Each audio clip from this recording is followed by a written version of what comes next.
Part 1. A Life Too Quiet. 3 minutes.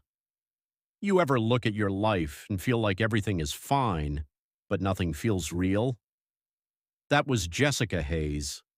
On paper, she had everything people wanted: a steady career, respect, stability. Every morning she woke up at exactly 6:30. Same alarm, same routine, same silence in her house.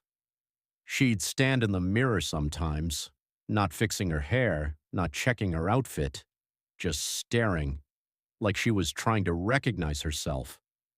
Then she'd shake it off, grab her keys, and drive to school. Same road, same turns, same playlist. It wasn't a bad life, it just wasn't alive.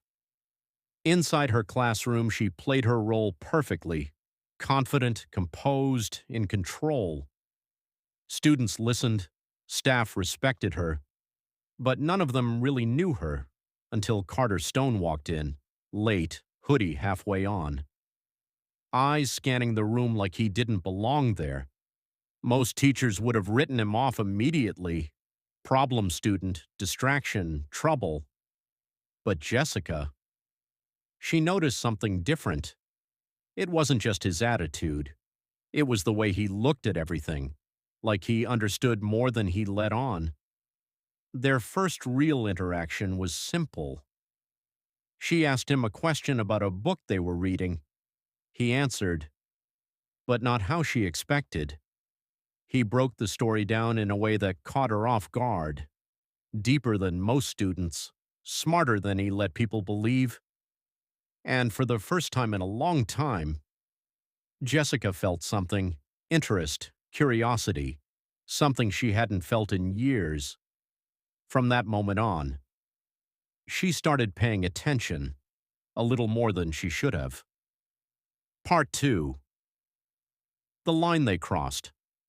At first, it was nothing serious, just small moments. After class conversations, quick jokes, little debates about books and life. But those small moments, they started to grow. Jessica found herself looking forward to his class more than the others, and Carter noticed. He always noticed. One afternoon, he stayed after class, said he needed help, but he didn't open his book. He just leaned back in his chair and asked her something unexpected. "Why you still here?" Jessica frowned. "What do you mean?" He shrugged. "You don't seem like you belong here." That question hit different, because deep down, she had been asking herself the same thing. From that day forward, their conversations changed, less about school, more about life, dreams, regrets, choices. Carter opened up about his past, trouble, family issues, mistakes.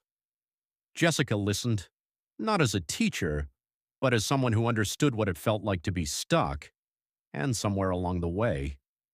Lines started to blur, eye contact lasted longer, silence felt heavier, energy shifted. Then came that night. A school event. Late. Everyone leaving. The building quiet. Jessica was packing up when Carter showed up. No jokes this time. No attitude. Just honesty. "I think about you." She froze. Every instinct told her to shut it down, walk away, end it. But she didn't, because for the first time in years, she felt wanted, seen, alive.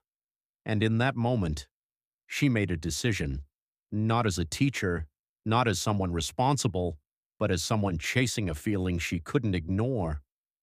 That night, they crossed the line, and nothing would ever be the same again. Part 3. The night everything ended. Secrets don't stay secrets forever, no matter how careful you are. Something always slips. At first, it was whispers, students noticing things, the way they looked at each other, the way Carter stayed after class too often.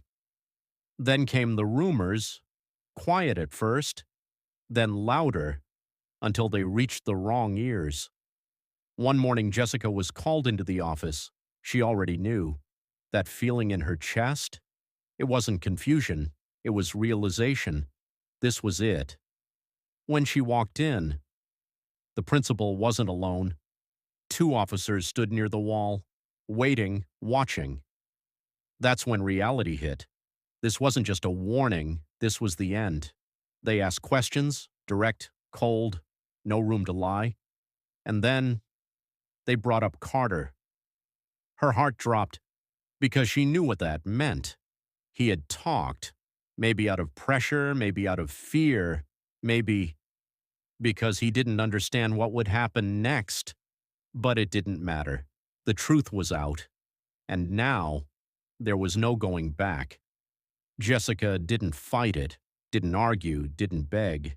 She just sat there, still, as they read her charges, as they told her she was under arrest, as they placed the cuffs on her wrists, cold, heavy, final. Walking out of that school, everything felt unreal. Students watching, staff whispering, the same hallway she once walked with confidence now felt like a tunnel closing in, and just like that, Jessica Hayes was no longer a teacher, she was a criminal, and her new life was just beginning.